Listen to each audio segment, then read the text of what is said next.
గౌరవనీయులు మిత్రులు గౌరవ deputy chief minister Shri Pavan Kalyan గారు, గౌరవ రెవెన్యూ మినిస్టర్ శ్రీ అనగాని సత్యప్రసాద్ గారు, రెస్పెక్టెడ్ కేబినెట్ కొలీగ్స్, గౌరవనీయులు చీఫ్ సెక్రటరీ నీరబ్ కుమార్ ప్రసాద్ గారు, special chief secretary revenue RP Sisodia గారు, సిసిఎల్ఏ గౌరవనీయురాలు జయలక్ష్మి గారు, గౌరవ secretaries to government, head of the departments, district collectors and other senior officers. ఇప్పుడు ఇక్కడ మన కాన్ఫరెన్స్ కూడా అందరూ కూడా ఒకే వేవ్ లెంగ్త్ లో పనిచేయాలని డిస్ట్రిక్ట్ లెవెల్లో ఉండే డిస్ట్రిక్ట్ ఆఫీసర్స్ అందరినీ వీడియో కాన్ఫరెన్స్ లో పెట్టాం. అక్కడుండే డిస్ట్రిక్ట్ ఆఫీసర్స్ కి అందరికి కూడా నా నమస్కారాలు. మొట్టమొదటిసారిగా కలెక్టర్స్ కాన్ఫరెన్స్ కి మీకు అందరికీ స్వాగతం. ఇది ఒక హిస్టారికల్ కాన్ఫరెన్స్. ఎప్పుడు కూడా ఎప్పటికప్పుడు ఒక లక్ష్యాన్ని నిర్దేశించుకుని తద్వారా ముందుకు పోవాల్సిన అవసరం ఉంది. నేను ఈరోజు కొత్తగా ఈ కాన్ఫరెన్స్లు పెట్టడం లేదు.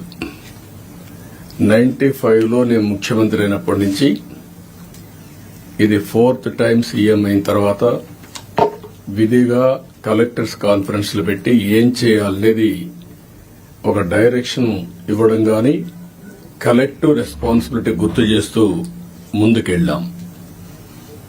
ఇప్పుడే మిత్రులు మాట్లాడారు. ఈరోజు మనం కాన్ఫరెన్స్ ఒక చరిత్ర తిరగ రాయబోతుంది. అదే సమయంలో మనందరం ఒకటి గుర్తుపెట్టుకోవాల్సిన అవసరం ఉంది. 5 ఏళ్లకు మునుపు ఒక కాన్ఫరెన్స్ పెట్టారు. కొంతమందికి ఉండే ఆఫీసర్లకి, సీనియర్ ఆఫీసర్లకి అందరికీ జ్ఞాపకం ఉంటుంది.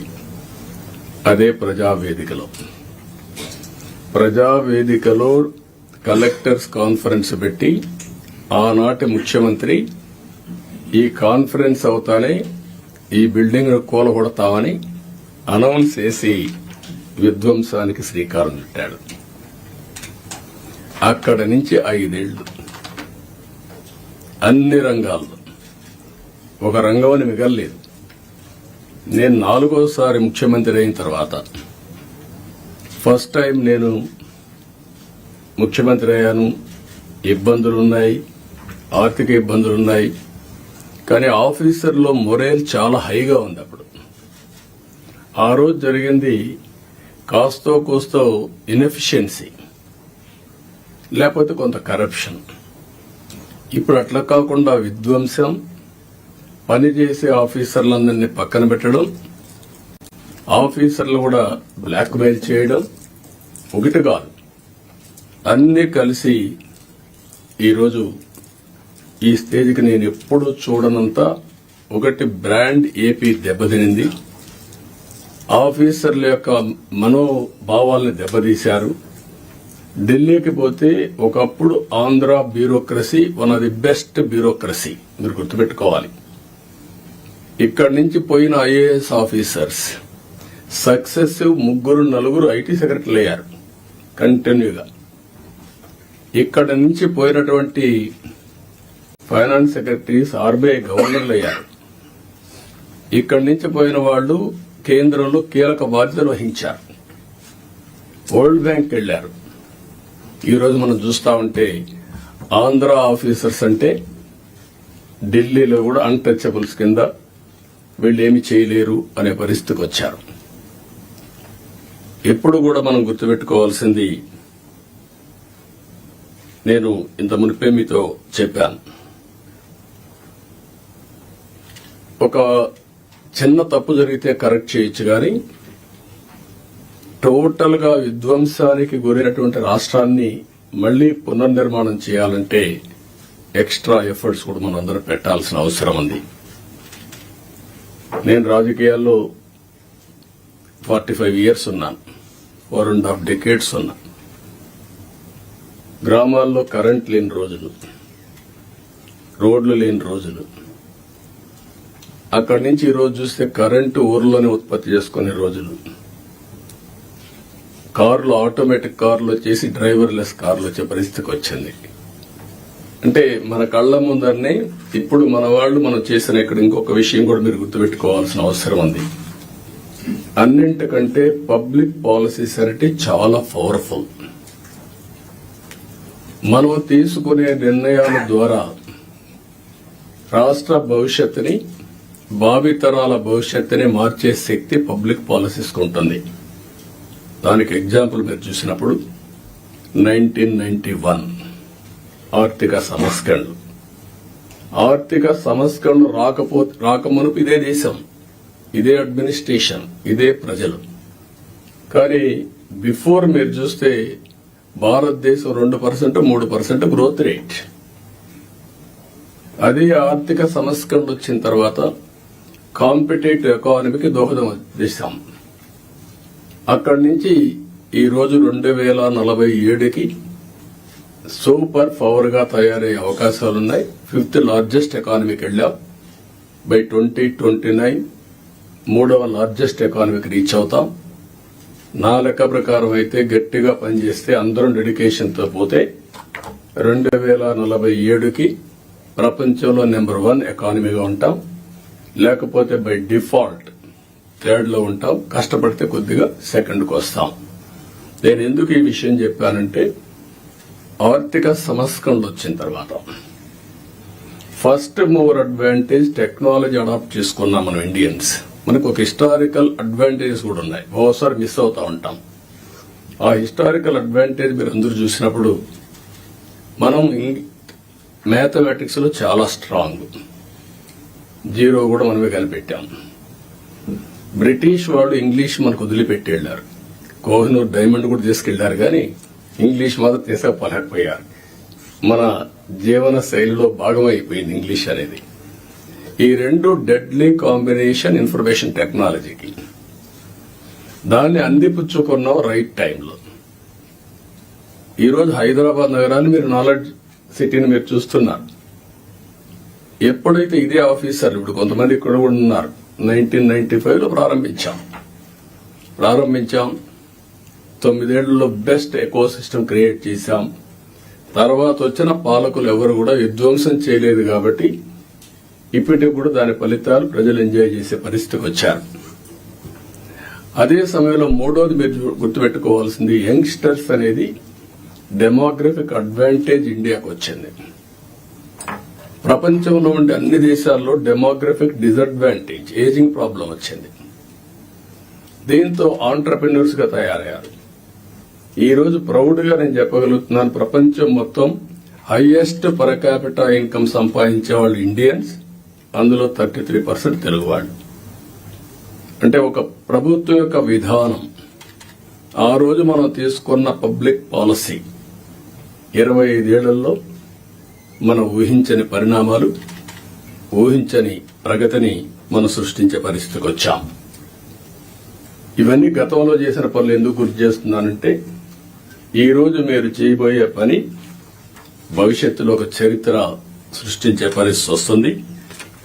ఇప్పుడే మిత్రులు చెప్పినట్టు మేము ఈ 5 ఏళ్లలో ఒకరిద్దరుగా అందరం సఫర్ అయ్యాం.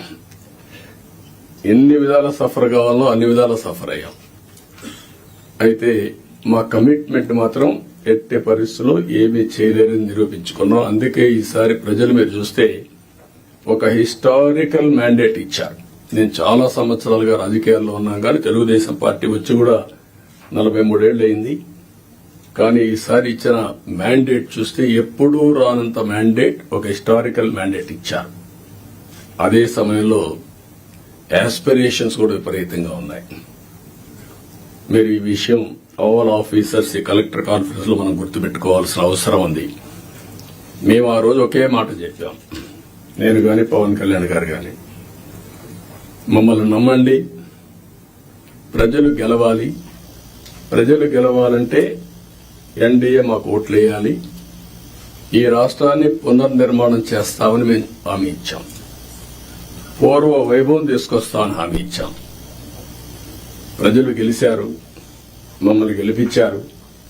కానీ ఈరోజు పునర్నిర్మాణం చేయాలంటే గడిచిన 40 రోజులుగా, అంటే 50 రోజులు అయిపోయింది, ఇంకో 10 రోజుల్లో 60 రోజులు అవుతుంది. కానీ చాలా సమస్యలున్నాయి. ఈ కలెక్టర్స్ కాన్ఫరెన్స్ రాష్ట్ర పునర్నిర్మాణానికి అంకితమైన భావంతో పోవడానికి ఒక దశ దిశ నిర్దేశించే సమావేశంగా ఉంటుంది. ఒక హిస్టారికల్ కాన్ఫరెన్స్ గా ఉంటుంది. ఈ విషయం మీరందరూ గుర్తుపెట్టుకోవాల్సిన అవసరం ఉంది.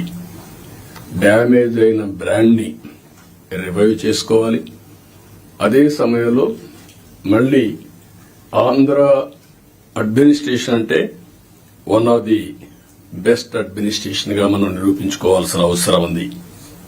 ప్రజావేదిక ఉంటే అక్కడ పెట్టేవాళ్ళం.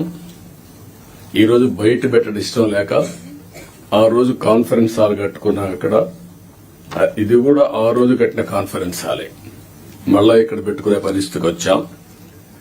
5 ఏళ్లు ఒక్క కలెక్టర్స్ కాన్ఫరెన్స్ పెట్టలేదు అంటే అడ్మినిస్ట్రేషన్ ఏ దిశగా నడిచిందో మనం గుర్తుపెట్టుకోవాల్సిన అవసరం ఉంది. ఇదొక ఆనవాయితీ. ఒక బెస్ట్ ప్రాక్టీస్ ఉన్నప్పుడు ఎవరు అధికారంలో ఉన్నా ప్రజలకు మంచి జరగాలంటే అలాంటి బెస్ట్ ప్రాక్టీసెస్ కూడా కాపాడుకుంటూ ముందుకు పోవాల్సిన అవసరం ఉంది. రాబోయే 3 నెలలకు ఒక్కసారి మనం కలెక్టర్స్ కాన్ఫరెన్స్ పెట్టుకుందాం. అయితే ఈ కలెక్టర్స్ కాన్ఫరెన్స్ కూడా గంటల తరబడి ఉండదు, రోజుల తరబడి ఉండదు, క్విక్ గా ఉంటుంది. నేను కూడా టైం చూసుకుంటున్నా. నాకు ఇచ్చిన 30 నిమిషాలు నేను కూడా పూర్తి చేయాల్సిన అవసరం ఉంది. ఈ మధ్య మీరందరూ చూస్తూ ఉంటారు, నేను మీటింగ్కి వచ్చినప్పుడు అర్ధ గంట 45 నిమిషాలు 1 అవర్, మాక్సిమం పెద్ద మీటింగ్ ఉంటే 1.5 అవర్. ఒక్క నిమిషం లేట్ అయినా నేను లేచి వెళ్లిపోతున్నా. ప్రిపేర్ అయ్యి రాకపోతే వాళ్ళకే చెప్పేసి you are not up to the mark, మళ్లీ రమ్మంటున్నా. ఒక జవాబుదారీతనంతో పనిచేయాల్సిన అవసరం ఉంది. ఇక్కడ జీఎస్టీపీ మీరందరూ కూడా గుర్తుపెట్టుకోవాలి. కొన్ని శాఖలు రాష్ట్ర అభివృద్ధికి దోహదం చేస్తాయి. ఎక్కడైతే జీఎస్టీపీ రాష్ట్ర ఆదాయానికి కోరిలేషన్ ఉంటుంది. అభివృద్ధి జరిగితే ఆదాయం వస్తుంది, ఆదాయం వస్తే సంక్షేమ కార్యక్రమాలు చేస్తాం. ఈ విషయాన్ని కూడా మీరు గుర్తుపెట్టుకోవాల్సిన అవసరం ఉంది. పబ్లిక్ సాటిస్ఫాక్షన్, అభివృద్ధితోనే పబ్లిక్ సాటిస్ఫాక్షన్ ఉండదు. ఆ విషయం కూడా గుర్తుపెట్టుకోవాలి. అభివృద్ధి చెయ్యాలి, ప్రజలకు మెచ్చే పాలన ఇవ్వాలి. అది ఒక ముఖ్యమంత్రో, ఒక డిప్యూటీ సీఎంఓ, ఒక మంత్రో కాదు. ఇక్కడి నుంచి లాస్ట్ మైల్లో ఉండే లాస్ట్ ఫంక్షనరీ కూడా, ఆర్ లాస్ట్ మైల్లో ఉండే పొలిటికల్ ఫంక్షనరీ కూడా ఈ ప్రభుత్వ ఇమేజ్ ని నిర్దేశిస్తారు. ఈ విషయం మీరు గుర్తుపెట్టుకోవాలి. అలాంటి అందరినీ కూడా ఒక ప్రాపర్ డైరెక్షన్ గాని, ఒకవేళ అవసరమైతే దారి తప్పినప్పుడు కంట్రోల్ చేయడం గాని చాలా అవసరం. అందుకని మీ అందరినీ అది కూడా నేను రాబోయే రోజుల్లో మనందరి బాధ్యత యాజ్ ఎ లీడర్, నా రెస్పాన్సిబిలిటీ అందరి పర్ఫార్మెన్స్ అనలైజ్ చేసుకుని రైట్ మ్యాన్ రైట్ పొజిషన్ లో పెట్టి తద్వారా మెరుగైన పాలన ప్రజలకు అందించడం ఒక చీఫ్ మినిస్టర్ గా, ఒక డిప్యూటీ చీఫ్ మినిస్టర్ గా మా బాధ్యత. దానికి మేము కట్టుబడి ఉంటాం. దాన్ని కూడా ఎప్పటికెప్పుడు అనలైజ్ చేసుకుంటాం. నాతో సహా నా పర్ఫార్మెన్స్ అనలైజ్ చేసుకోవడం. అందుకే ఏమాత్రం బేషజా లేకుండా పవన్ కళ్యాణ్ గారు ఒక మాట అన్నారు, నేను ఇంకా నేర్చుకుంటానని. నేర్చుకోవడం అనేది అనునిత్యం చేయాల్సిన పని. Learning and delearning is a continuous process in life. మీరు నేర్చుకుంటే ముందుకెళ్తారు, నేర్చుకోకపోతే అక్కడి నుంచే డిట్రియేషన్ స్టార్ట్ అవుతుంది. ఈ విషయం కూడా మీరు గుర్తుపెట్టుకోవాల్సిన అవసరం ఉంది. ఇక్కడ కలెక్టర్స్ జనరల్ గా ఐఏఎస్ కావడం ఒక కళ. ఐఏఎస్ అయిన తర్వాత కలెక్టర్ గా పనిచేయడం అనేది మీ క్యారియర్ లో ఒక పెద్ద డ్రీమ్. ఇది మాక్సిమం 40-35 సంవత్సరాల మీ లైఫ్ లో ఒక 3 ఏళ్లు నేనైతే 5-6 ఏళ్ళు కూడా పెట్టేవాడిని బాగా పనిచేస్తే. ఎందుకంటే I want to give that stability to administration. ఇప్పుడు కూడా అది ఉంటుంది, గుర్తుపెట్టుకోండి. మీరు పని చేయకపోతే మాత్రం గ్యారంటీ లేదు. Don't mistake me. As long as you are delivering, I want to encourage stability in administration. అదే సమయంలో ఈ 3 సంవత్సరాల నుంచి 5-6 సంవత్సరాల్లో మీరు చేసే పని, మీరు కలెక్టర్స్ గా ఉన్నప్పుడు మీ జీవితంలో మీకు ఎప్పుడూ గుర్తుండే ఒక బెస్ట్ డేస్. ఈ విషయం ఆల్ కలెక్టర్స్ గుర్తుపెట్టుకోవాలి. మిగిలిన అందరికీ అన్ని పనులు చేయడానికి కొన్ని ఇబ్బందులు ఉంటాయి, కానీ ఏ పని వచ్చినా మానవతా దృష్టితో మీరు ఆలోచించి పరిష్కారం చేసే అవకాశం, పరిష్కారం చేపించే అవకాశం జిల్లా అడ్మినిస్ట్రేషన్ లో కలెక్టర్స్ ఉంటుంది. ఆ విషయం మీరు గుర్తుపెట్టుకోవాల్సిందిగా మిమ్మల్ని కోరుతున్నా. మీరు అనుకుంటే ఒక మార్క్ క్రియేట్ చేసుకోవచ్చు మీకోసం. అలాంటి collector one of the best collector. ఇటీవల మేము ఎప్పుడు ఇలాంటి కలెక్టర్ని చూడలేదు అని ఒక మార్క్ క్రియేట్ చేసుకునే పరిస్థితి వస్తుంది. దానికి మీరందరూ కూడా ఈ రోజు నుంచి ఆ సంకల్పం చేయడమే కాకుండా దాన్ని సాధించడం కోసం పనిచేయాల్సిందిగా నేను మిమ్మల్ని కోరుతున్నా. రెండోది, నేను ముందే చెప్పాను, 2014 ఆ రోజు బైఫర్కేషన్ లో కొన్ని ఇబ్బందులు వచ్చాయి. కానీ ఆ బైఫర్కేషన్ నుంచి కంటే కూడా 2019-24 అడ్మినిస్ట్రేషన్ వల్ల చాలా నష్టపోయాం. ఈ రోజు మనం ఒకసారి చూస్తే 10 లక్షల కోట్ల రూపాయలు అప్పు, 7 వైట్ పేపర్స్ పబ్లిసైజ్ చేశాం. ఎక్కడ చూసినా ఒక అడ్మినిస్ట్రేషన్ అంటే, ఒక పరిపాలన అంటే సమస్యల్ని పరిష్కారం చేసి ప్రజలకు మెరుగైనటువంటి జీవన ప్రమాణాలు ఇవ్వాల్సిన అవసరం ఉంది. కానీ మొన్నే మీరు చూశారు ఎంత దారుణం అంటే, ఎక్కడికి పోయినా నేను పార్టీ ఆఫీస్కి వెళ్తే 3 గంటలు నాన్ స్టాపబుల్ పిటిషన్లు తీసుకుంటే ఒక 4,000 నుంచి 5,000 పిటిషన్లు వచ్చాయి. 5,000 పిటిషన్లో సగం పిటిషన్లు ల్యాండ్ రిలేటెడ్ ఇష్యూస్ వచ్చాయి. అంటే భూ సమస్యలే 50%. ఎవరు తప్పిది? ఎప్పుడు నా 14 సంవత్సరాల సర్వీస్లో గాని ఇంత విధ్వంసం, ఇంత భూ కబ్జాలు, ఇంత 22A మిస్యూజ్ చేయడం ఎప్పుడు నేను చూడలేదు. ఇప్పుడు ఏ రికార్డు చూసినా సస్పిషన్ తో చూసే పరిస్థితి వస్తా ఉంది. అంతవరకు వెళ్లిపోయే పరిస్థితి వచ్చింది. అందుకే ఫస్ట్ కేబినెట్ లోనే మేము ఏదైతే ల్యాండ్ టైటిలింగ్ యాక్ట్ ఉందో దాన్ని రద్దు చేశాం. సర్వేను కూడా హోల్డ్ లో పెట్టాం. ఆ సర్వే కూడా ఇప్పుడే రెవెన్యూ మినిస్టర్ చెప్పినట్టు ఎవడు ఊహించినటువంటి సర్వే రాళ్లు, దానికి కూడా Galaxy granite, one of the best granite. భూమిలో పూడ్చే రాయికి ఇంట్లో వేసుకునే ఒక ఫ్యాన్సీ గెలాక్సీ గ్రెనైట్ పెట్టి దాని మీద ఫోటో వేసుకోవాలని ఆలోచన వచ్చిందంటే ఎంత దుర్మార్గమైన ఆలోచన అర్థం చేసుకోవాల్సిన అవసరం ఉంది మనందరం. ఇది సివిలైజ్డ్ వరల్డ్ ఎవరు క్షమించరు. ఇవన్నీ అలాంటివి చేశారు. ఇంకొక పక్కన పట్టాదారు పాస్ పుస్తకాల్లో ఫోటోలు వేసుకోవడం. ఇట్ ఈస్ ఏ గవర్నమెంట్, ఇది అథారిటీ. పట్టా ఇచ్చేది నేనెవలా, ముఖ్యమంత్రిగా ఈరోజు ఉంటాను. కానీ తరతరాలుగా తల్లి వాళ్ళ యొక్క పేరెంట్స్ గాని పూర్వీకులు గాని సంపాదించిన కష్టార్జితం అలాంటి దాని మీద ఫోటోలు వేసుకోవడం ఇవన్నీ జరిగాయి.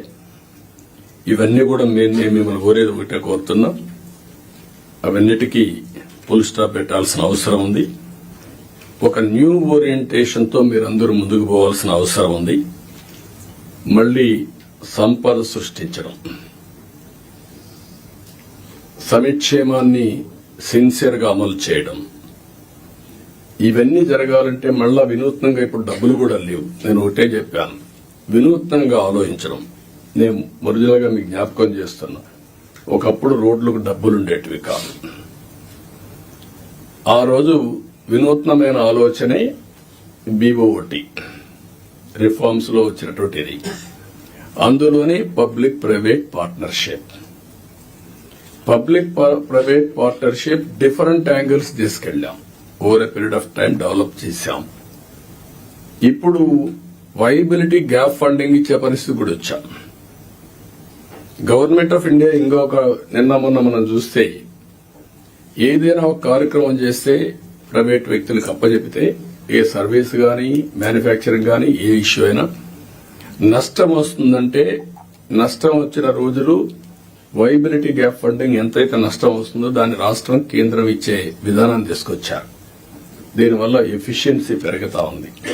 కాబట్టి ఇలాంటి వినూత్నమైన ఆలోచనలు కలెక్టర్స్ కూడా చేయాల్సిన అవసరం ఉంది, డిపార్ట్మెంట్స్ కూడా చేయాల్సిన అవసరం ఉంది. ఇది మీరందరూ గుర్తుపెట్టుకొని ముందుకు పోవాలి. ఈరోజు మొన్నటి వరకు మీరు చూస్తే నెలకు 2,737 కోట్లు పింఛన్లు ఇస్తున్నాం. ఏడాదికి 33,000 కోట్లు ఇస్తున్నాం. 5 ఏళ్లలో 1,64,000 కోట్ల రూపాయలు పేదవాళ్లకు ఒక్క పింఛన్ రూపేణ మనం ఇచ్చే పరిస్థితిలో ఉన్నాం. నేను ఇక్కడ మిమ్మల్ని అందరినీ ఒకటే కోరుతున్నా, 2,50,000 కోట్ల రూపాయలు డీబీటీ ఇచ్చామని ఒక్క బటన్ నొక్కడం తప్ప ఎప్పుడు వాళ్లపై డైరెక్ట్ గా పరామర్శించింది లేదు. రెండోది, ఏ ఫంక్షన్ పెట్టినా మనుషులు తీసుకొచ్చి బలవంతంగా తీసుకొచ్చి పెద్ద పెద్ద మీటింగ్లు పెట్టి ఇబ్బందులు పెట్టిన సందర్భాలున్నాయి. నేను అందుకే మిమ్మల్ని అందరినీ ఒక ఇది కోరుతున్నా, రాష్ట్రంలో అందరం ఎవ్రీ మంత్ మొదటి తారీఖున పేదల సేవలో అనే కార్యక్రమం కింద మనం అనుసంధానం కావాలి. అంటే ఒక పూర్ మ్యాన్ చూసినప్పుడు వాడి పరిస్థితులు మనం అధ్యయనం చేసుకుంటే మీ మైండ్ లో అది పనిచేస్తుంది. అక్కడి నుంచి మనం అనునిత్యం ఆలోచించాల్సింది, ఏం చేస్తే పేదరికం పోతుందో మీరు ఆలోచించాలి. జీరో పావర్టీ అనేది ఈ ప్రభుత్వం యొక్క ఒక నిర్దిష్టమైన ఆలోచన. ఫస్ట్ నేను అందుకే పీపీపీ మోడల్ చెప్పాను, ఇప్పుడు P4 మోడల్ అంటున్నాం. P4 మోడల్ అనేది public private people's partnership. Top 10% డబ్బులు సంపాదించిన వాళ్ళు బాటమ్ 20% అడాప్ట్ చేసుకుని మెంటరింగ్ చేసి వాళ్ళ రిసోర్సెస్ ఖర్చు పెట్టి వాళ్ళ మేనేజ్మెంట్ బ్యాండ్విడ్త్ ఇచ్చి తద్వారా వీళ్ళ పైకి తీసుకురావాలి. ఇక్కడ మీరు కలెక్టర్స్ అందరూ ఉన్నారు, ఐఏఎస్ ఆఫీసర్స్ ఉన్నారు, పాలిటీషియన్స్ ఉన్నాం. మేమందరం కూడా చిన్నగానే పుట్టాం, గ్రామాల్లో మామూలు వ్యక్తుల కుటుంబాల్లోనే పుట్టాం. మాకు ఒక అవకాశం వచ్చింది, దాన్ని ఉపయోగించుకున్నాం. మనందరం సమాజంలో మనకు ఒక ప్రత్యేకత సాధించుకున్నాం. కానీ మనతో పుట్టినవాడు ఇంకా ఆ ఊర్లోనే కనీసం 100 రూపాయలు 200 రూపాయలు పర్ డే సంపాదించలేని పరిస్థితిలో ఉన్నారు. కానీ ఈ టెక్నాలజీ ఏజ్ లో ఇది పెద్ద కష్టం కాదు. అందుకే ఫస్ట్ స్టెప్ జీరో పావర్టీ. 12 లక్షలు 14 లక్షలు ఉన్నారు, వాళ్ళ మీద ఫోకస్ చేద్దాం. మీ మైండ్ లో కూడా అనునిత్యం ఎక్కడున్నా కూడా పేదవాడిని దృష్టిలో పెట్టుకునే పరిస్థితి రావాలి. పేదరిక నిర్మూలనకి ఏమేం చేయగలుగుతారో మీరు చేస్తే చాలా బాగుంటుంది. ఈ విషయం మీరు గుర్తుపెట్టుకోవాల్సిన అవసరం ఉంది. అదే సమయంలో ఈరోజు కొన్ని ప్రిన్సిపల్స్ కూడా మీరు ఫాలో కావాలి. ఈజ్ ఆఫ్ డూయింగ్ బిజినెస్ గానీ, ఈజ్ ఆఫ్ లివింగ్ గానీ, ఈజ్ ఆఫ్ ట్రావెలింగ్ గానీ, ఈజ్ ఆఫ్ పబ్లిక్ సర్వీసెస్ ఎట్లా యాక్సెస్ చేసుకోవద్దని చేయడం గానీ, ఇన్నోవేషన్ గానీ, ఇలాంటి నూతనమైన ఆలోచనతో జీవన ప్రమాణాలు మెరుగయ్యే విధంగా హ్యాపీగా ఉండేట్టుగా మనం చేయాల్సిన అవసరం ఉంది. ఇది కూడా మీరు చేయాల్సిన అవసరం ఉంది. ప్రతి ఒక్క కలెక్టర్ గానీ, ఆఫీసర్లు గానీ ఈ గవర్నమెంట్ లో మనం గుర్తుపెట్టుకోవాల్సిన empathy is very very important. నేను ముందే చెప్పాను, గంటల తరబడి మీటింగ్లు ఉండవని. పెట్టుకునే టైం మనం పెట్టుకుందాం, ఎట్లా చేయాలనో నిర్దేశిద్దాం.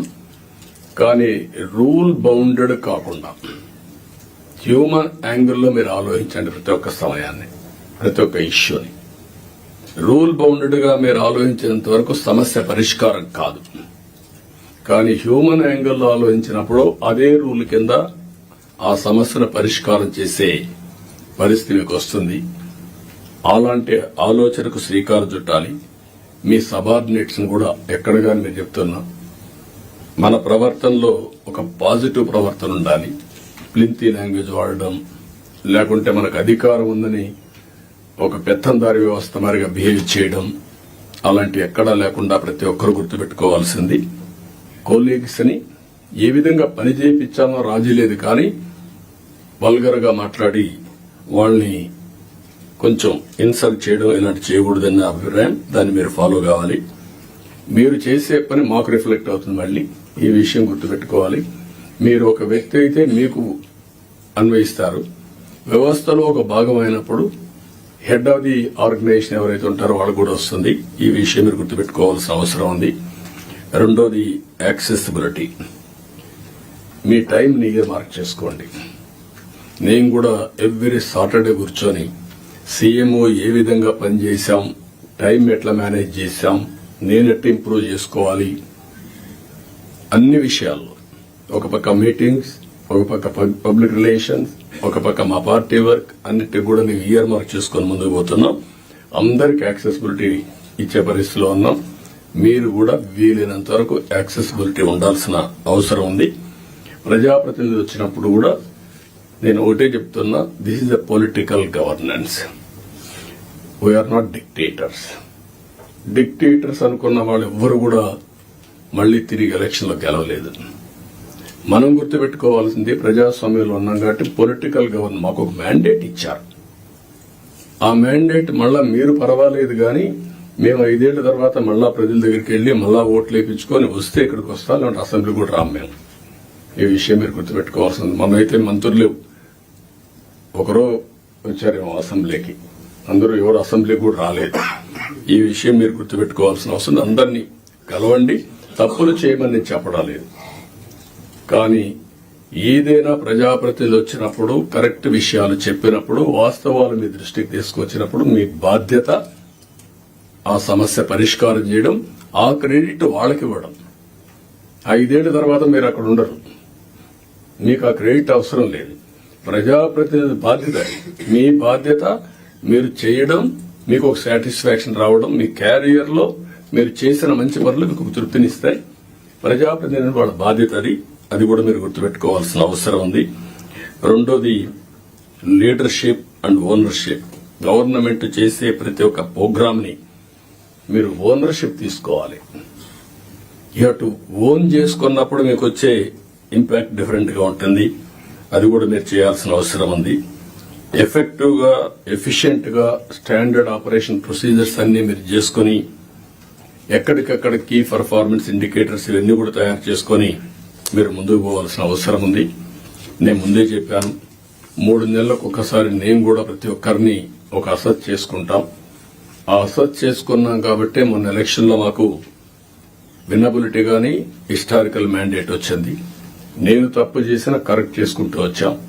అంటే మీకు కూడా ఇది నేను గైడ్ చేస్తున్నా, అది కంపల్సరీగా మీరు చేయాల్సిన అవసరం ఉంది. ఎక్కడికక్కడ సింపుల్ గవర్నెన్స్ ఉండాలి, ఎఫెక్టివ్ గవర్నమెంట్ ఉండాలి. Simple government, very simple. నేను అందుకే మొన్న వచ్చినప్పుడు చెప్పాను, నేను వచ్చినప్పుడు పరదాలు కట్టడం, చెట్లు నరికేయడం, రెడ్ కార్పెట్లు వేయడం, స్కూల్స్ క్లోజ్ చేయడం, బలవంతంగా మొబిలైజ్ చేయడం, నేను పోతూ ఉంటే మనుషులందరూ నిలబెట్టేయడం ఒక అర్ధగంట, this are all not required. మేము కూడా మాకు ఒక హోదా వచ్చింది ప్రజలకు సేవ చేయడానికి. ఆ సర్వీస్ చేయడంలో ప్రజలకు ఇన్కన్వీనియన్స్ కలిగించడం కరెక్ట్ కాదు. నేను పోలీసులు కూడా పదే చెప్పాను, అది తూచా తప్పకుండా పాటిస్తాం. మీరు కూడా పోయినప్పుడు కలెక్టర్ పోతా ఉంటే ఇప్పుడు కొత్తగా ఎమ్మెల్యేలు కూడా సైరన్ పెట్టారు, వాళ్ళు కూడా సైరన్ వేసుకుని వెళ్ళిపోయే పరిస్థితికి వచ్చారు. అంటే ఇవన్నీ కూడా ప్రజల్లో మనకు తెలియకుండా మన మీద ప్రజా వ్యతిరేకత బిల్డప్ అయ్యే పరిస్థితి తెచ్చుకుంటున్నాం. నేను అందరినీ కంట్రోల్ చేస్తున్నా.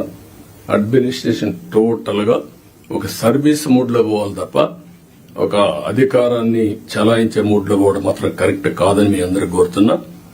ఇంకొక పక్క టెక్నాలజీ బాగా వచ్చింది, పోలీసులు కూడా అదే సాయంత్రం చెప్పబోతున్నాను. విజిబుల్ పోలీసింగ్ ఉండాలి, ఇన్విజిబుల్ పోలీస్ ఉండాలి. వీళ్ళు ఎక్కువ కనపడతారు, ఎఫెక్టివ్నెస్ తక్కువ ఉంటుంది. ఇది ఎప్పటి నుంచో నేను చెప్తున్నా. దానికి కూడా మనం శ్రీకారం చుట్టాలి. మీకు కూడా అన్ని కూడా మీరు గుర్తుపెట్టుకోవాలి. చాలా సిస్టమ్స్ వచ్చేసాయి. నేను ఆ రోజు పెట్టినటువంటి 15,000 కెమెరాలు పెట్టిన రాష్ట్రంలో ఒకడు తప్పు చేస్తే ఇంకొకటి తప్పించుకోవడానికి వీలు లేకుండా మొత్తం ఒక 10 మినిట్స్ లో పట్టుకునే పరిస్థితి తీసుకొచ్చాం. కానీ అవన్నీ ఎక్కడికి పోయినా నాకే తెలియదు. నిన్న వేరే వాళ్ళు చెప్తా ఉంటే ఆలోచిస్తున్నా. ఇప్పుడు నేను కూడా ఇవన్నీ సెర్చ్ చేస్తున్నా. ఒకప్పుడు ఈ గవర్నెన్స్ అన్ని పోయినాయి. తర్వాత రెండు ఈ విషయాలే కాకుండా మీరందరూ గుర్తుపెట్టుకోవాల్సింది physical and virtual model is the reality today. మీరు మాలుమూర గ్రామంలో కూర్చొని బెస్ట్ కంపెనీ క్రియేట్ చేసి గ్లోబల్ గా తీసిపోయే రోజులు వచ్చేసాయి. మీకు కావాల్సింది నాలెడ్జ్ కావాలి, అదే సమయంలో మీరు అది చేయగలిగే రిప్లికేషన్ చేసే నాయకత్వం కావాలి, టెక్నాలజీ కావాలి. ఇవి ఉంటే ఏమైనా చేసే పరిస్థితి వస్తుంది. కాబట్టి నేను మిమ్మల్ని అందరినీ కోరుతున్నా, వర్చువల్ గవర్నెన్స్. నేను వాట్సాప్ గ్రూపులన్నీ క్రియేట్ చేసుకోమంటున్నాను. అవసరమైతే రేపు గవర్నమెంట్కే ఒక యాపే తీసుకొస్తాం.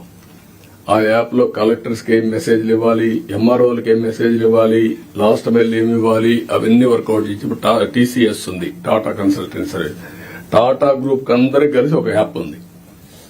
ఆ యాప్ లో మొత్తం కన్జ్యూమర్స్ తో సహా they are doing all these things. దానివల్ల చాలా కాస్ట్ ఎఫెక్టివ్నెస్ వస్తుంది. టు స్టార్ట్ విత్ వాట్సాప్ గ్రూపులు క్రియేట్ చేద్దాం. ఇప్పుడు మా మంత్రులకందరూ క్రియేట్ చేసుకున్నాం, సీఎంఓని కూడా క్రియేట్ చేశాం, అన్ని కూడా స్టార్ట్ చేశాం. దీనికి ఒక ఆర్కిటెక్చర్ ఇస్తాం.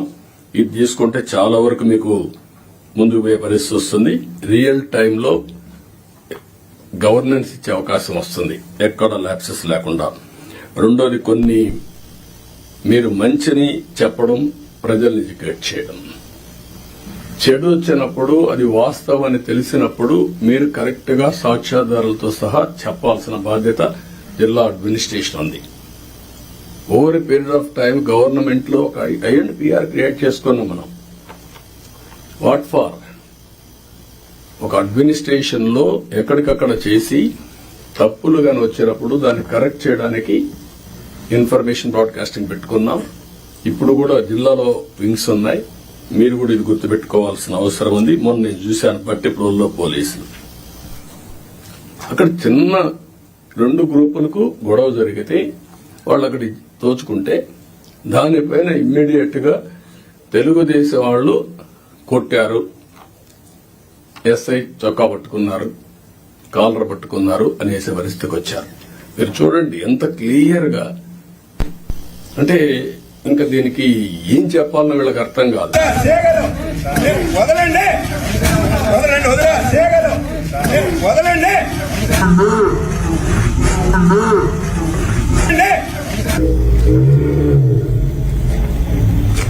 వదలమని అడుగుతున్నాను.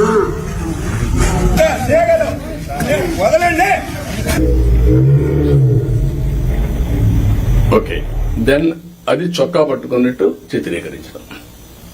అది రైట్ టైంలో చెప్పకపోతే ఇప్పుడు కొంత ఫేక్ ఫెలోస్ అంతా వచ్చేసి సోషల్ మీడియాని మిస్యూజ్ చేసి ఇష్టానుసారంగా ఇలాంటి వేసే పరిస్థితికి వచ్చారు. మొన్న మీరు చూశారు. ఈ గవర్నమెంట్ చాలా క్లియర్ గా ఉన్నాం, పొలిటికల్ విక్టిమైజేషన్ చెయ్యం. అదే సమయంలో తప్పు చేసిన వాడిని మాత్రం వదిలిపెట్టాం. And I very clear on that. మళ్లీ జీవితంలో తప్పులు చేయాలంటే భయపడాలి ప్రజాస్వామ్యంలో. ఈ రోజు చేసి తప్పించుకుంటాడు అంటే అది ప్రభుత్వ అసమర్థత. మనం తప్పులు చేస్తే మనకు కూడా అది జరుగుతుంది. That is the message I want to give it very clearly. మీకు కూడా క్లారిటీ ఇస్తున్నాను. ఏ తప్పు చేసినా వదిలిపెట్టం, కానీ పొలిటికల్ విక్టిమైజేషన్ మాత్రం ఉండదు. మనం మాట్లాడుతూ 36 మందిని చంపేశారని ఢిల్లీకి పోయి ధర్నాలు చేశారు. మేము అసెంబ్లీలో అడిగాం, ఆ 36 పేర్లు ఇవ్వండి. 36 మంది చంపేసి ఎఫ్ఐఆర్ ఉంటుంది కదా, ఆ ఎఫ్ఐఆర్ ఇవ్వండి, నేను యాక్షన్ తీసుకుంటా. ఇంతవరకు ఇవ్వాలి. అంటే రాజకీయాలు కూడా మారాయి. ఆ విషయం మీరు గుర్తుపెట్టుకోవాలి. రాజకీయ నాయకులు పేపర్ పెట్టుకొని, టీవీ పెట్టుకొని, సోషల్ మీడియాలో తప్పుడు ప్రచారం చేసి గవర్నమెంట్ ని సెబటైజ్ చేసే పరిస్థితికి వస్తున్నారు. ఇది అన్టాలరబుల్. నేను I very clear on that. How to handle, will educate people. చట్టపరంగా కూడా యాక్షన్ తీసుకుంటాం. ఎవరిని కూడా ఎక్కడ కూడా వదిలిపెట్టే పరిస్థితి ఉండదు. ఆ విషయం మీరు గుర్తుపెట్టుకోవాల్సిందిగా నేను కోరుతూ, ఇది మీరు నోటీస్ చేసుకోవాలి. ఎంత పని చేసినా, కష్టపడి పని చేసినా ఆ ఫలితాలు రాకుండా విష ప్రచారం చేయడం మొదలు పెడితే మనకి ఇబ్బందులు వస్తాయి. అది కూడా గుర్తుపెట్టుకుని ఎక్కడిక్కడ కౌంటర్ చేయడం అన్ని చేయాల్సిన అవసరం ఉంది. ఇంకొక పక్కన 2047 గవర్నమెంట్ ఆఫ్ ఇండియా ఒక విజన్ డాక్యుమెంట్ తయారు చేశారు. మనం కూడా పేరేం పెట్టాలని ఆలోచిస్తున్నాం. వికసిత ఆంధ్రప్రదేశ్ లేకపోతే ఇంతకుముందు స్వర్ణాంధ్రప్రదేశ్ పెట్టాం. ఏదైనా సరే అక్టోబర్ 2వ తారీఖున మన విజన్ డాక్యుమెంట్ మనం రిలీజ్ చేస్తున్నాం. మీతో ఆ నీతి ఆయోగ్ వాళ్ళందరూ కూడా వచ్చి మాట్లాడతారు. దీన్ని మీరు కూడా ఒక ఇది తయారు చేసుకోవాలి. డిస్ట్రిక్ట్ విజన్ డాక్యుమెంట్ తయారు చేయాలి. For ever it will be remembered. I'm telling you, నేను 25-30 ఏళ్ల ముందు తయారు చేసినటువంటి విజన్ 2020 అందరూ ఎగతాళి చేశారు.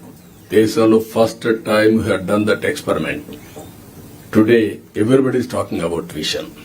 ఇప్పుడు మీరు చేసే విజన్ 2047 ఆ డిస్ట్రిక్ట్ కి మీకు ఎప్పటికీ సాటిస్ఫాక్షన్ ఉండేట్టుగా, ప్రొఫెషనల్ సాటిస్ఫాక్షన్ ఉండేగా ఉంటుంది. కాబట్టి మీరు దీన్ని తయారు చేయడంలో ముందు ఉండాలి. సెప్టెంబర్ 20కి 100 రోజులు అవుతుంది. 100 రోజులు నేను టార్గెట్ పెట్టుకున్నాం. అందరూ కూడా 100 రోజుల్లో ఏం చేయబోతున్నారు మీరు కూడా చేస్తున్నారు. ఇప్పటికే మేము ఒక 5 సిగ్నేచర్లు పెట్టాం. ఇప్పుడే ఎక్స్ప్లెయిన్ చేశారు. 7 వైట్ పేపర్స్ రిలీజ్ చేశాం. రైట్ మ్యాన్ రైట్ ప్లేస్ లో పెట్టడానికి ప్రయత్నం చేశాం. ఎవరన్నా తప్పులు చేసిన వాళ్ళు తప్ప మిగిలిన వాళ్ళందరినీ రైట్ మ్యాన్ రైట్ ప్లేస్ లో పెట్టడానికి ఒక కలెక్టర్సే కాదు, ఆఫీసర్లే కాదు, కడకు మంత్రులు కూడా మేము వీలైనంత వరకు మా మంత్రివర్గాన్ని కూడా దాన్ని ఎస్టాబ్లిష్ చేసుకున్నాం. మెరిట్కి ప్రాధాన్యత ఇచ్చి మేము సూపర్ 6 హామీలు ఇచ్చాం. దానికి కమిట్ అయి ఉన్నాం. ఈ నెల మళ్లీ అన్నా క్యాంటీన్ 15 ఓపెన్ చేస్తున్నాం. మిగిలినటన్నీ కూడా ఉండే ప్రత్యేకమైన పరిస్థితుల దృష్ట్యా ఎక్కడికక్కడ ఎప్పుడెప్పుడు ఏ కార్యక్రమం చేయాలనో వీళ్ళని తొందరగా ఆ కార్యక్రమాలు చేయడానికి కూడా ముందుకు పోతున్నాం. ఎన్నికల మేనిఫెస్టో అందరి దగ్గర ఉంటుంది. ఫైనాన్షియల్ ఉన్నాయి, నాన్ ఫైనాన్షియల్ ఉన్నాయి. నాన్ ఫైనాన్షియల్ అన్ని కంప్లీట్ చేయాల్సిన బాధ్యత యంత్రాంగం పైన ఉంది. అది కూడా మీరు గుర్తుపెట్టుకోవాల్సిందిగా నేను కోరుతున్నా. మీరు కలెక్టర్స్ అనేవాళ్ళు ఓన్లీ ఆఫీస్లో కూర్చోవడం కాదు, ఫీల్డ్ విజిట్స్ ఉండాలి, రిమోట్ ఏరియాలో ఉండాలి, వెళ్ళాలి. అది ఎప్పుడు తర్వాత కూడా భావితరాలు మాట్లాడుకుంటారు. పలానప్పుడు పలానా కలెక్టర్ మా ఊరికి వచ్చారు అనేది దే విల్ రీకలెక్ట్. అయితే అదే పనిగా మీరు 2 బ్యాలెన్సింగ్ ఉండాలి. మళ్ళీ నేను ఊర్లే తిరుగుతానంటే కూడా ప్రాబ్లం వస్తుంది. కానీ ఫస్ట్ హ్యాండ్ ఇన్ఫర్మేషన్ క్షేత్రస్థాయిలో ఏం జరుగుతుందో తెలుసుకోవాలంటే మీరు వెళ్లాల్సిన అవసరం ఉంది. ఇది కూడా మీరు గుర్తుపెట్టుకోవాల్సిందిగా నేను కోరుతున్నా. ఒక కలెక్టర్సే కాదు, మినిస్టర్స్, ఇక్కడుండే senior secretaries, head of the departments, ప్రతి ఒక్కరికి కూడా ఫీల్డ్ అసెస్మెంట్ మీకు ఉండాలి. క్షేత్రస్థాయిలో మీరు చూసి వచ్చినప్పుడు మీకు వచ్చే ఆలోచనలు, మీ విధానం టోటల్ గా మార్పు వస్తుంది. అవన్నీ కూడా మీరు గుర్తుపెట్టుకోవాల్సిందిగా చేస్తారని చెప్పి నేను ఆశిస్తున్నా. పెద్ద పెద్ద సభలొద్దు. గ్రామంలో పోతే వాళ్లే వస్తారు, వాళ్లతోనే ఇంటరాక్ట్ కండి, పర్సనల్ గా ఇన్స్పెక్ట్ చేయండి. నేను కూడా ఇది అయిన తర్వాత ఆకస్మిక తనిఖీలకు వస్తున్నా. నేను అప్పుడప్పుడు అంటున్నాను 95 CBN చూస్తారని. ఇంకా నేను స్పీడ్ పెంచలేదు, ఇంకా రాలా 95 CBNకి. అప్పుడు కొంతమంది తెలిసిన వాళ్ళు ఇక్కడ ఉంటారు. మినిస్టర్స్ కూడా అప్పుడు పరిగెత్తేసేవాళ్ళని. వీళ్లు పరిగెత్తేవాళ్ళం, మేము పరిగెత్తేవాళ్ళం. ఆఫీసర్లు అయితే చాలా ప్రైడ్ గా ఫీల్ అయ్యారు. ఈ రోజు హైదరాబాద్ గాని మొత్తం డెవలప్మెంట్స్ గాని ఆఫీసర్లే చేశారు. ఈ విషయం కూడా మీరు గుర్తుపెట్టుకోవాలి. ప్రజలు మాకు మ్యాండేట్ ఇచ్చారు. సమాజంలో ఉండే బెస్ట్ పీపుల్ ని మిమ్మల్ని సెలెక్ట్ చేశారు. డిఫరెంట్ సర్వీసెస్ లో యు ఆర్ ప్రొఫెషనల్స్. ఆ calibre, administration, organisation skills, communication skills అవి మీకున్నాయి. మాకు ప్రజలు గౌరవించారు, మమ్మల్ని ఎన్నుకున్నారు. ఎన్నుకొని ఏంటి, మీ ద్వారా పనులు చేయించాలి. ఆ విషయం మీరు గుర్తుపెట్టుకోవాలి. మేము పని చేయించకపోతే మా తప్పు, కానీ మేమే పని చేయాలి అంటే కుదరదు. మా బ్యాక్గ్రౌండ్ ఇవన్నీ వచ్చినప్పుడు ఈ విషయంలో మీరందరూ కూడా క్లారిటీ పెట్టుకుని ముందుకు పోవాల్సిన అవసరం ఉంది. నేను వచ్చినప్పుడు ఒక అంగన్వాడీకి పోతా, డ్రైన్స్ పోతా, డోంట్ మిస్టేక్ మీ, ఒకప్పుడు డ్రైన్ లో ఐఏఎస్ ఆఫీసర్లు దించిన రోజులు కూడా ఉన్నాయి. దిగి చూడమా ఎట్లుందని మీరు ట్రైన్ ఒకసారి దిగండి, మీకు ఒక ఐడియా వస్తుందని తిప్పి చూపించిన రోజులు ఉన్నాయి. చెత్త ఉంటే అవన్నీ చూపించిన రోజులు ఉన్నాయి. అక్కడే మీడియాలో ఎక్స్పోజ్ చేసిన రోజులు ఉన్నాయి. తర్వాత అంత హార్ష్గానే పోలేదు కానీ దట్ వర్ ది డేస్. కానీ అదే మరి హైదరాబాద్ ని బిల్డ్ చేయడం కూడా వీళ్లే బిల్డ్ చేశారు, ఐటీ కూడా వీళ్లే చేశారు. అది ఈ రోజు మనకు ఒక ఔటర్ రింగ్ రోడ్డు కావచ్చు, ఆలోచనలన్నీ వీళ్ల ద్వారానే వచ్చాయి. ఈ విషయం మీరు గుర్తుపెట్టుకోవాల్సిందిగా నేను కోరుకుంటూ, ఫైనల్ గా ఇప్పుడే పవన్ కళ్యాణ్ గారు చెప్పినట్టు ఫ్యామిలీ కనీస అవసరాలు ఏమేం కావాలి will guide you. Current, toilet, లేకపోతే గ్యాస్, ఈ మినిమం అవసరాలు ఇన్ఫ్రాస్ట్రక్చర్ ఏముందో అన్ని ఇండ్లకు ఇచ్చే బాధ్యత రావాలి. Number 2, village street lights, cement roads, drains, waste management, దీని మీద కూడా మీకు క్లారిటీ రావాలి. ఇవన్నీ కూడా సిస్టమ్ స్వచ్ఛ భారత్ రిపోర్ట్ నేనే ఆలోచించాం. ఇంకా కూడా వింగ్ ఉంది, గవర్నమెంట్ ఆఫ్ ఇండియా కూడా చేస్తున్నారు. దాన్ని లాజికల్ గా తీసుకుపోవడంలో ఇంకా మనం ఇది చేశాం. Last time waste energy plants తీసుకొచ్చాం, ఒక 2 ఆపరేషన్కి వచ్చాయి, మిగిలిన రాకుండా పైన వదిలేశారు. ఆ రోజు ఏదైతే వేస్ట్ నుంచి సంపద, విలేజ్ లో కాంపోస్ట్ తయారు చేయడానికి పెట్టాం, రీసైక్లింగ్ పెట్టాం, అవన్నీ కూడా డిస్మాండిల్ చేశారు. అవన్నీ చేసి ఒక పరిశుభ్రమైన గ్రామాలుగా తయారు చేయడం. 3వది అక్కడి నుంచి లాజిస్టిక్స్, కమ్యూనిటీ లాజిస్టిక్స్, విలేజ్ నుంచి మార్కెట్ ప్లేస్ కి, ఎయిర్పోర్ట్ కి, రైల్వే స్టేషన్ కి, ఇంపార్టెంట్ సిటీస్ కి, మన హెడ్ క్వార్టర్స్ రేటుగా రోడ్లు వేసుకోవడం, ఇవన్నీ చేయాల్సిన అవసరం ఉంది. ఎయిర్పోర్ట్ డెవలప్ చేసుకోవడం, పోర్టు డెవలప్ చేయడం, రైల్వే స్టేషన్లు ఇంకా ఎంతవరకు చేయగలదో చేసుకోవడం, ఇవన్నీ చేయాల్సిన అవసరం ఉంది. ఇవన్నీ చేసి టూరిజానికి కూడా ఎక్కువ ప్రాధాన్యత ఇవ్వాలి, ఎక్కువ ఎంప్లాయ్మెంట్. నేను ఇక్కడ మీకు ఒకటే చెప్తున్నా, ఫైనల్ గా మీ అందరికీ job creation is our priority. ఎంత పెట్టుబడులు పెట్టారు అనే దానికంటే ఎంత మందికి ఉపాధి క్రియేట్ చేసామని చాలా ముఖ్యం. ఇది మీకు గుర్తుపెట్టుకోవాల్సిన అవసరం ఉంది. Zero poverty, P4 is our policy. అది అసాధ్యం కాదు, ఈ టెక్నాలజికల్ ఏజ్ లో జరగాలి. 3వది డెమోగ్రఫిక్ మేనేజ్మెంట్.